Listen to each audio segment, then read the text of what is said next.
ओम नमो भगवते वासुदेवाय नमः। जय श्री कृष्णा। अगर कोई आपसे पूछ ले कि हिंदू धर्म में कितने पुराण हैं और उसमें क्या लिखा है, तो क्या आप जवाब दे पाएंगे? नहीं ना। आज का यह वीडियो उसी पर आधारित है कि पुराण क्या है और कितने हैं और उसमें क्या क्या लिखा गया है। पुराण का अर्थ है प्राचीन आख्यान या रचना। सनातन धर्म में सभी धार्मिक ग्रंथों में पुराणों का विशेष महत्व है। ये प्राचीनतम ग्रंथों में से एक है और इनमें लिखी बातें आज भी प्रासंगिक है। पुराणों में हमारा हिंदू धर्म, संस्कृति और सभ्यता का विस्तार से वर्णन है। पुराणों में हिंदू धर्म में ईश्वर, ऋषि मुनियों, वीर राजाओं और उनके जीवन की कथाएं और सिद्धांत विस्तार से वर्णित है। ये संस्कृत में लिखे गए थे, जिन्हें बाद में हिंदी और अंग्रेजी में अनुवादित किया गया ताकि आम जनता इन्हें पढ़ सके, समझ सके और अपने जीवन में लागू कर सके। कुछ पुराणों में सृष्टि के प्रारंभ से लेकर सृष्टि के अंत तक की घटनाओं का विवरण है। हिंदू धर्म में कुल मिलाकर 18 पुराण हैं। इन पुराणों के नाम है ब्रह्म पुराण, पद्य पुराण, विष्णु पुराण, वायु पुराण, भागवत पुराण, नारद पुराण, मार्कंडेय पुराण, अग्नि पुराण, भविष्य पुराण, ब्रह्म वैवर्त पुराण, लिंग पुराण, वराह पुराण, स्कंद पुराण, वामन पुराण, कुर्म पुराण, मत्स्य पुराण, गरुड़ पुराण, ब्रह्म पुराण। ब्रह्म पुराण ये सबसे पुराना है। इसके रचयिता महर्षि वेदव्यास जी हैं। इसे महापुराण भी कहते हैं। व्यास जी ने इसे संस्कृत में लिखा था। महर्षि वेदव्यास ने परंपरा के पुराण के 10,000 श्लोक के माध्यम से इसे कई बातें और कथाओं को बताया है। जैसे सृष्टि का जन्म कब हुआ, धरती पर जल की उत्पत्ति कैसे हुई, ब्रह्मा जी और देवदंगों का जन्म कैसे हुआ, सूर्य और चंद्र के वंशज कौन थे, प्रभु श्री राम और श्री कृष्ण जी के अवतार की गाथा, माँ पार्वती और शिव जी के विवाह के बारे में भी बताया गया है। इसमें अनेक तीर्थ के बारे में सुंदर व भक्ति में आख्यान दिए गए हैं। साथ ही इसमें कलयुग का विवरण किया गया है। ब्रह्मा देव को आदि देव भी कहते हैं, इसलिए इसको आदि पुराण के नाम से भी जाना जाता है। पद्य पुराण, पद्म का अर्थ होता है कमल का फूल। इसकी रचना भी महर्षि वेदव्यास जी ने की थी। इसमें कुल 55,000 श्लोक हैं। इसमें बताया गया है कि ब्रह्मा देव श्री नारायण जी के नाभि कमल से उत्पन्न हुए थे और उन्होंने सृष्टि की रचना की थी। इसके 5 खंडों में सृष्टि खंड, भूमि खंड, स्वर्ग खंड, पाताल खंड और उत्तर खंड में भगवान विष्णु की महिमा, श्री कृष्ण और श्री राम की लीला, पवित्र तीर्थ की महानता, तुलसी महिमा, विभिन्न व्रत के बारे में सुंदर और अद्भुत विवरण दिया गया है। विष्णु पुराण यह 6 भागों में विभाजित है। कई ग्रंथों में 23,000 श्लोक का उल्लेख मिलता है, परंतु इस समय 7,000 श्लोक ही मिलते हैं। यह वेद व्यास के पिता पराशर ऋषि द्वारा रचित है। प्रथम अध्याय में सृष्टि की उत्पत्ति, काल का स्वरूप तथा ध्रुव, पृथु तथा प्रहलाद के रोचक कथाएं दी गई है। दूसरे अध्याय में लोकों को स्वरूप, पृथ्वी के 9 खंडों, ग्रह, नक्षत्र, ज्योतिष का वर्णन मिलता है। तीसरे अध्याय में मनवंतर वेद की शाखाओं का विस्तार, गृहस्थ धर्म और श्राद्ध विधि के बारे में बताया गया है। चौथे अध्याय में सूर्यवंश और चंद्रवंश के राजा के वचन और उनकी वंशावलियों का संपूर्ण वर्णन किया गया है। अध्याय 5 में भगवान श्री कृष्ण के चरित्र का वर्णन मिलता है और छठे अध्याय में प्रलय और मोक्ष के बारे में उल्लेख मिलता है। वायु पुराण, इसके रचयिता श्री वेदव्यास जी हैं। 112 अध्याय, 2 खंड और 11,000 श्लोक वाले वायु पुराण में भूगोल, खगोल, युग, सृष्टि, कर्म और तीर्थ योग, श्रद्धा, पितरों, ऋषिवंश, राजवंश, संगीत, शास्त्र, वेद शाखा, शिव भक्ति आदि का विस्तार पूर्वक विवरण दिया गया है। इसमें शिव जी की पूजन विधि तथा उनकी विस्तृत महिमा का वर्णन होने के कारण इसे शिव पुराण भी कहा जाता है।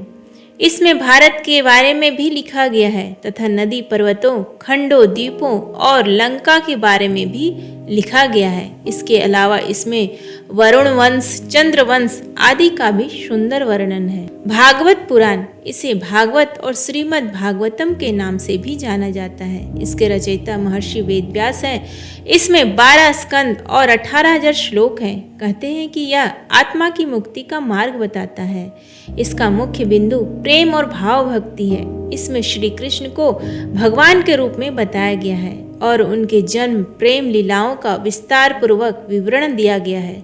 इसमें पांडवों और कौरवों के बीच हो रहे महाभारत युद्ध और उसमें श्री कृष्ण की भूमिका के बारे में भी बताया गया है। साथ में ही श्री कृष्ण ने कैसे देह का त्याग और कैसे द्वारका नगरी जलमग्न हुई तथा कैसे समस्त यदुवंशियों का नाश हुआ, यह भी बताया गया है। नारद पुराण, इसको नारद मुनि पुराण भी कहा जाता है। ऐसा माना जाता है यह स्वयं नारद मुनि ने कहा और जिसे महर्षि वेदव्यास जी ने संस्कृत भाषा में लिखा था। इसमें शिक्षा, ज्योति, व्याकरण, गणित और ईश्वर की उपासना की विधि का विस्तार पूर्वक विवरण दिया गया है। इसमें 25,000 श्लोक है। इसके 2 भाग हैं। पहला भाग में ब्रह्मांड की उत्पत्ति और विनाश मंत्र उच्चारण, गणेश पूजा और पूजन विधियां, हवन, यज्ञ, महीने में आने वाले व्रत के बारे में बताया गया है। इसके दूसरे भाग में विष्णु जी के अवतार से जुड़ी कथाओं का सुंदर विवरण है तथा कलयुग में होने वाले परिवर्तनों के बारे में भी बताया गया है। मार्कंडेय पुराण, इसमें 137 अध्याय और 9,000 श्लोक है तथा यह बाकी पुराणों से छोटा है। महर्षि मार्कंडेय द्वारा कहे जाने के कारण इसको मार्कंडेय पुराण भी कहते हैं। ऐसा कहा जाता है कि यह दुर्गा चरित्र के विवरण के लिए जाना जाता है। इसमें ऋषि ने मानव कल्याण के लिए भौतिक, सामाजिक, आध्यात्मिक और नैतिक विषयों के बारे में बताया गया है। इसमें पक्षियों के पूर्व जन्म और देव इंद्र द्वारा मिले श्राप के कारण हुए रूप विकारों के बारे में बताया गया है। इसमें द्रौपदी के पुत्रों की कथा, बलभद्र तथा हरिश्चंद्र की कथा, बक और आदि पक्षियों के बीच हुए युद्ध, सूर्य देव के जन्म आदि का भी उल्लेख है। अग्नि पुराण, इसके रचयिता महर्षि वेदव्यास है। इसका नाम अग्नि पुराण इसलिए पड़ा क्योंकि इसे स्वयं अग्निदेव ने गुरु वशिष्ठ की सुनाया था। विस्तृत ज्ञान और विविधताओं के कारण इसका विशेष स्थान है। इसमें त्रिदेव अर्थात ब्रह्मा, विष्णु जी और शिव जी की पूजन एवं विधि का उल्लेख है। महाभारत और रामायण का संक्षिप्त विवरण है। इसके साथ ही इसमें कर्म और मत्स्य अवतार, दीक्षा विधि, सृष्टि का सृजन, वास्तुशास्त्र, पूजा मंत्र आदि का सुंदर प्रतिपादन है। इसमें 383 अध्याय और 12,000 श्लोक हैं। इसको विष्णु भगवान का बायां चरण भी कहते हैं। यह आकार में सबसे छोटा है, फिर भी इसमें सभी विधाओं का समावेश है। भविष्य पुराण, इसकी रचयिता महर्षि वेदव्यास जी ने की थी। भविष्य पुराण में 14,500 श्लोक हैं, जिसमें धर्म, नीति, सदाचार, व्रत, दान, आयुर्वेद, ज्योतिष आदि का उल्लेख है। इसमें विक्रम बेताल के बारे में भी बताया गया है। जैसे कि नाम से ही प्रतीत हो रहा है, इसमें कई भविष्यवाणी की गई है जो सही साबित हुई है।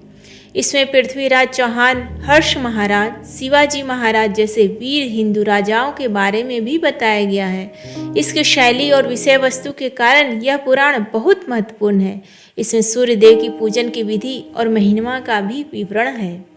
ब्रह्मवैवर्त पुराण, इसके रचयिता वेद व्यास हैं। इसमें 218 अध्याय और 18,000 श्लोक है। इसमें यशोदानंदन श्री कृष्ण को ही पर ब्रह्म माना गया है और यह भी माना गया है कि उनकी इच्छा के अनुसार इस सृष्टि का निर्माण हुआ है। इसमें श्री राम और श्री कृष्ण की लीला, गणेश जी के जन्म और उनकी लीलाओं का भी विवरण है। इस पुराण में धरती पर जीवों की उत्पत्ति कैसे हुई और कैसे सृष्टि के निर्माता ब्रह्मा जी ने धरती, जल और वायु में अनगिनत जीवों के जन्म और उनके लिए पालन पोषण की व्यवस्था की बात की है। इस बात का विस्तार पूर्वक विवरण है। लिंग पुराण, इसके रचयिता महर्षि वेद व्यास जी हैं। इसमें 11,000 श्लोक में शिव महिमा का सुंदर चित्रण किया गया है। इसमें भोलेनाथ का 28 अवतारों के बारे में भी बताया गया है। इसमें रुद्र अवतार और लिंगोद्भव कथा का भी विवरण है। इसमें सृष्टि के कल्याण के लिए शिवाजी द्वारा ज्योतिर्लिंग के रूप में प्रकट होने की घटना का भी विवरण है। इसके अलावा इसमें उन व्रत तथा शिव पूजन का विवरण है। इसको करने से मुक्ति की प्राप्ति होती है। वराह पुराण, इसके रचयिता महर्षि वेद व्यास हैं। इस पुराण में 270 अध्याय और 10,000 श्लोक हैं। इसमें विष्णु जी के वराह अवतार का उल्लेख है। ऐसा माना जाता है कि विष्णु जी धरती के उद्धार के लिए वराह रूप में अवतरित हुए, इसलिए इसे वैष्णव पुराण भी कहा जाता है। इसमें वराह अवतार की विस्तृत व्याख्या का वर्णन किया गया है। इसमें भगवान विष्णु के वराह अवतार की कथा प्रमुख कथा है। इसमें महर्षि वेद व्यास जी ने अनेक तीर्थ, व्रत, यज्ञ, दान आदि का विस्तृत वर्णन किया है। भगवान नारायण की पूजा अर्चना, भगवान शिव और पार्वती की कथाएं, वराह क्षेत्रवर्ती आदित्य तीर्थों की महिमा का वर्णन, मोक्षदायिनी नदियों की उत्पत्ति और महात्म्य का विस्तृत वर्णन, ब्रह्मा, विष्णु और महेश यह त्रिदेवों की महिमा आदि का विस्तृत वर्णन मिलता है स्कंद पुराण।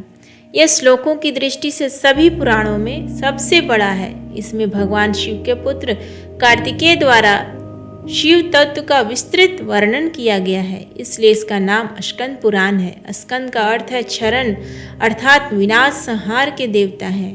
तारकासुर का वध करने के लिए कार्तिकेय का जन्म हुआ था। भगवान स्कंद कार्तिकेय के द्वारा स्कंद पुराण कहा गया है। इसमें बद्रिकाश्रम, अयोध्या, जगन्नाथपुरी, काशी, शाकंभरी, कांची, रामेश्वरम, कन्याकुमारी, प्रभास, द्वारका आदि तीर्थों की महिमा का वर्णन किया गया है। इसमें लौकिक और पारलौकिक ज्ञान से भरा पड़ा है। इसमें धर्म, भक्ति योग, ज्ञान और सदाचार के मनमोहक वर्णन मिलता है। आज भी हिंदू के घर में स्कंद पुराण में वर्णित व्रत, कथा, पद्धतियों, आचारों किए जाते हैं। इसमें भगवान शिव की महिमा, शिव पार्वती विवाह, कार्तिकेय जन्म कथा और सती चरित्र आदि का विस्तृत वर्णन किया गया है। सत्यनारायण व्रत कथा जो हिंदुओं के घर घर में प्रसिद्ध है, यह कथा इस पुराण में मिलती है। वामन पुराण, इसके आदिवक्ता महर्षि पुलस्त्य ऋषि हैं और आदि प्रश्नकर्ता तथा श्रोता देवर्षि नारद हैं। नारद जी ने वेद व्यास जी ने अपने शिष्य लोमहर्षण सूत को और सूत जी ने नैमिषारण्य में सौनक आदि ऋषि मुनियों को इस पुराण की कथा सुनाई थी। इसके उपक्रम में देवर्षि नारद के द्वारा प्रश्न और उसके उत्तर के रूप में पुलत्स्य ऋषि का भगवान विष्णु के वामन अवतार की कथा, भगवान शिव का लीला चरित्र, जीमूत वाहन आख्यान, ब्रह्मा का मस्तक छेदन तथा कपाल मोचन आख्यान का विस्तार पूर्वक वर्णन है। वामन पुराण उत्तर भाग और पूर्व भाग से युक्त है। इसमें कूर्म कल्प के वृत्तांत वर्णन के साथ त्रिवर्ण की कथा है। इसमें भगवान विष्णु के अवतार वामन, नर नारायण तथा भगवती दुर्गा के उत्तम चरित्र के साथ प्रहलाद तथा श्री दामा आदि भक्तों के बड़े रम्य आख्यान है। मुख्यतः वैष्णव पुराण होते हुए भी इसमें शैव तथा शाक्तादि धर्मों की श्रेष्ठता एवं ऐक्य भाव की प्रतिष्ठा की गई है। इसमें दक्ष यज्ञ, विध्वंस, हरि का काल रूप, कामदेव दहन, अंधक वध, बालिका आख्यान, लक्ष्मी चरित्र, प्रेतोपाख्यान आदि का विस्तार से वर्णन किया गया है। इसके अतिरिक्त इसमें प्रहलाद का नर नारायण से युद्ध, देवों असुरों के भिन्न भिन्न वाहनों का वर्णन, वामन के विविध स्वरूपों तथा निवास स्थानों का वर्णन, विभिन्न व्रत, स्तोत्र और विष्णु भक्ति के उपदेशों का वर्णन किया गया है। इसमें कुरुक्षेत्र, कुरुजांगल, पृथुदक आदि तीर्थों का विस्तार पूर्वक वर्णन, श्री दुर्गा चरित्र, तप्ती चरित्र, कुरुक्षेत्र वर्णन किया गया है। इसके अनुसार बालिका यज्ञ कुरुक्षेत्र में ही हुआ था। कूर्म पुराण का ज्ञान सर्वप्रथम भगवान विष्णु ने कूर्म अवतार धारण करके राजा इंद्रद्युम्न को सुनाया था। पुनः इस कथा का ज्ञान भगवान विष्णु ने समुद्र मंथन के समय इंद्रादि देवताओं तथा नारद जी आदि ऋषि मुनियों को सुनाया था। तीसरी बार रोमहर्षण ऋषि द्वारा नैमिषारण्य के 12 वर्षीय महासत्र के प्रसंग पर पवित्र कूर्म पुराण का ज्ञान 88,000 ऋषियों को सुनाया था। इसका यह नाम भगवान विष्णु के अवतार कूर्म द्वारा सुनाया गया है, इसलिए कूर्म पुराण विख्यात हुआ है। इसमें भगवान विष्णु के कूर्म अवतार धारण करने के बाद समुद्र मंथन के प्रसंग में महालक्ष्मी की उत्पत्ति का वर्णन और महात्मा में महालक्ष्मी तथा राजा इंद्रद्युम्न का वृत्तांत वर्णन, राजा इंद्रद्युम्न के द्वारा विष्णु के स्तुति वर्णन और पर ब्रह्म के रूप में शिव तत्व का भली भांति ज्ञात किया गया है। इसके अतिरिक्त कूर्म ज्ञान पुराण में भगवान श्री कृष्ण का भगवान शिव की तपस्या का वर्णन, शिव के अवतारों का वर्णन, लिंग महात्म्य का वर्णन, चारों युग और युग धर्म का वर्णन, तीर्थों का महात्म्य और 28 व्यासों का उल्लेख किया गया है। मत्स्य पुराण, इसके प्रथम अध्याय में भगवान श्री हरि विष्णु के मत्स्य अवतार की रोचक कथा के आधार पर इसका नाम मत्स्य पुराण रखा गया है। भगवान विष्णु ने मत्स्य का अवतार धारण करके राजा वैवस्वत, मनु तथा सप्त ऋषियों की प्राण रक्षा की और परम कल्याणकारी उपदेश दिया गया। यह उपदेश का इसमें विस्तार पूर्वक वर्णन किया गया है। इसमें जल प्रलय के साथ मत्स्य और मनु के संवाद का वर्णन, राजधर्म और राजनीति का अत्यंत श्रेष्ठ वर्णन, सावित्री सत्यवान की कथा, नृसिंह अवतार की कथा, तीर्थ यात्रा का वर्णन, दान महात्म्य का वर्णन, प्रयाग तीर्थ और काशी महात्म्य का वर्णन, पवित्र नर्मदा का महात्म्य, स्थापना कला का सुंदर वर्णन, मूर्तियों के निर्माण की पूरी प्रक्रिया एवं त्रिदेवों की महिमा आदि पर विशेष वर्णन किया गया है। इसके अनुसार भगवान विष्णु ने मत्स्य के अवतार धारण करके राजा मनु को सभी प्रकार के जीव जंतु एकत्रित करने के लिए कहा और पृथ्वी जब जल में डूब रही होगी तब मत्स्य अवतार में भगवान ने उस नाव की रक्षा की थी। इसके पश्चात ब्रह्मा जी ने पुनः जीवन का निर्माण किया। इसमें पुरुषार्थ के विषय में कहा गया है, जो कि व्यक्ति आलसी होता है और कर्म नहीं करता, वह भूखा मरता है। भाग्य के भरोसे बैठे रहने वाला मनुष्य कभी भी जीवन में सफल नहीं होता। उस मनुष्य से श्री वृद्धि तथा समृद्धि सदैव रूठी रहती है। गरुड़ पुराण हिंदू धर्म के 18 पवित्र पुराणों में से वैष्णव संप्रदाय से संबंधित एक महापुराण है। यह सनातन हिंदू धर्म में मृत्यु के बाद सद्गति प्रदान करने वाला माना जाता है। भगवान श्री हरि विष्णु को इस पुराण के अधिष्ठात्र देव माना जाता है, इसलिए यह पुराण वैष्णव पुराण है। गरुड़ पुराण को हिंदू धर्म में मृत्यु के बाद श्रवण करने का प्रावधान है। यह कहता है कि मनुष्य के कर्मों का फल मनुष्य को जीवन में तो मिलता ही है, परंतु मनुष्य के मृत्यु के बाद भी कर्मों का फल मिलता है। इसलिए कर्मों के ज्ञान को प्राप्त करने के लिए हिंदू धर्म में किसी मनुष्य के मृत्यु के बाद मृतक और गरुड़ पुराण का श्रवण कराने से मृतक को जन्म मृत्यु से जुड़े सभी सत्य का ज्ञान जान सकता है। इसके पूर्व खंड में भगवान विष्णु की भक्ति और उपासना की विधियों का वर्णन है। प्रेत खंड में प्रेत कल्प का विस्तार से वर्णन के साथ साथ विभिन्न नरकों में जीव के जाने का वर्णन मिलता है। इसमें मृत्यु के बाद आत्मा की क्या गति होती है, आत्मा किस प्रकार की योनियों में जन्म लेता है, उसका वर्णन, प्रेत योनि से मुक्ति किस प्रकार पाई जा सकती है उसका वर्णन और नरकों के दारुण दुख से कैसे मोक्ष प्राप्त करने का वर्णन आदि का विस्तार पूर्वक विवेचन किया गया है। भगवान श्री हरि विष्णु का वाहन पक्षीराज गरुड़ को कहा जाता है। एक बार भगवान विष्णु से पक्षीराज गरुड़ ने प्रश्न पूछा कि मृत्यु के बाद प्राणियों की स्थिति, जीव की यमलोक यात्रा, विभिन्न कर्मों से प्राप्त होने वाले नरकों, योनियों तथा पापियों की दुर्गति से संबंधित अनेक गुण एवं रहस्य युक्त है। गरुड़ जी की जिज्ञासा शांत करने के लिए भगवान विष्णु ने उन्हें जो ज्ञानमय उपदेश दिया था, यह ज्ञानमय उपदेश को गरुड़ पुराण कहते हैं। गरुड़ जी के प्रश्न पूछने पर ही स्वयं भगवान विष्णु के मुख से मृत्यु के उपरांत के गूढ़ रहस्य और परम कल्याणकारी वचन प्रकट हुए। ब्रह्मांड पुराण, यह ब्रह्मांड की उत्पत्ति, उसकी संरचना और उससे जुड़े रहस्यों पर विस्तार से प्रकाश डालता है। इसे शैव पुराणों में गिना जाता है क्योंकि इसमें भगवान शिव की महिमा का विशेष रूप से वर्णन किया गया है। इसमें ब्रह्मांड के निर्माण की प्रक्रिया का विस्तृत विवरण मिलता है। इसमें यह बताया गया कि कैसे सृष्टि का आरंभ हुआ और विभिन्न लोकों जैसे स्वर्ग, पाताल, मृत्यु लोक आदि की संरचना कैसे होती है। यह ब्रह्मांड के विभिन्न स्तरों और उनकी विशेषताओं का वर्णन करता है। समय का महत्व और उसका प्रभाव इस पुराण में विशेष रूप से वर्णित है। इसमें 4 युगों सतयुग, त्रेता युग, द्वापर युग और कलयुग का उल्लेख है और यह सब बताया गया है कि इन युगों के आधार पर ब्रह्मांड का काल चक्र कैसे चलता है। काल और समय का यह चक्र सृष्टि के निर्माण और विनाश की कहानी करती है। इसमें ज्योतिष और खगोल शास्त्र के सिद्धांतों का विस्तृत वर्णन है। इसमें ग्रहों, नक्षत्रों और अन्य खगोलीय पिंडों के प्रभाव के बारे में चर्चा की गई है। यह खगोल शास्त्र को धर्म और अध्यात्म के साथ जोड़कर प्रस्तुत करता है। इसमें धर्म के सिद्धांतों और उनके पालन का महत्व समझाया गया है। साथ ही यह विभिन्न तीर्थ स्थलों, उनकी महिमा और धार्मिक अनुष्ठानों के बारे में भी विस्तार से जानकारी प्रदान करता है। यह बताया गया है कि तीर्थ यात्रा कैसे आत्मा को शुद्ध करती और मोक्ष के मार्ग पर ले जाती है। पुराणों का आधुनिक संदर्भ में महत्व और प्रासंगिक कई दृष्टिकोणों से समझी जा सकती है। पुराण भारतीय संस्कृति, धर्म और समाज के प्राचीन ग्रंथ है, जिनमें हिंदू धर्म के मिथकों, कथाओं और दार्शनिक विचारों का संग्रह है। उम्मीद है आपको आज का ये वीडियो पसंद आया। प्लीज़ वीडियो को लाइक करें, शेयर करें और चैनल को सब्सक्राइब करें। धन्यवाद।